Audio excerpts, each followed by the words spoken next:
Social মিডিয়ায় কয়েকদিন ধরে আলোচিত নাম মনিকা কবির। নানা বিতর্কে জড়িয়ে খবরের শিরোনামে উঠে এসেছেন তিনি।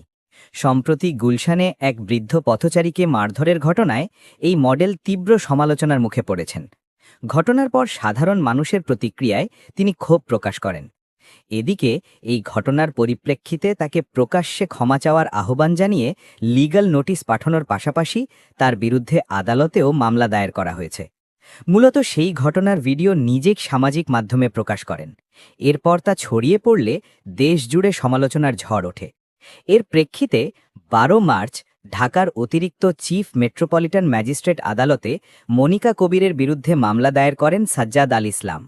আদালত মামলাটি আমলে নিয়ে আসামিকে হাজির হতে বা গ্রেফতারি পরোয়ানা জারির প্রক্রিয়া শুরু করেছেন। এদিকে সম্প্রতি এক বার্তায় নিজের ক্ষোভ উগরে দিয়ে মনিকা কবির বলেন, আপনারা মেয়েদের উপর পানি ফেলেন দেশে।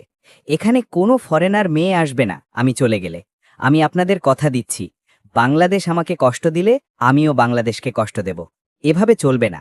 আমি আপনাদের দেশের জন্য অনেক কিছু করেছি। আমি আপনাদের দেশের কালচারকে আমার দেশে রিপ্রেজেন্ট করেছি। অন্যদিকে রাশিয়ার মস্কোতে জন্ম নেওয়া মারিয়া ভ্যালিয়েভনা, যিনি পারিবারিকভাবে মনিষ্কা নামে পরিচিত, বর্তমানে বাংলাদেশে মনিকা কবির হিসেবে পরিচিত। তার মা রুশ এবং বাবা একজন ভারতীয় ব্যবসায়ী। বাবার ব্যবসার সুবাদে ২০১২ সালে তিনি প্রথম বাংলাদেশে আসেন। মডেল হিসেবে তার খোলামেলা জীবনধারা ও পোশাক নিয়ে সামাজিক যোগাযোগ মাধ্যমে আগে থেকেই নানা বিতর্ক ছিল, যা সম্প্রতি গুলশানের এই ঘটনার পর নতুন মাত্রা পেয়েছে।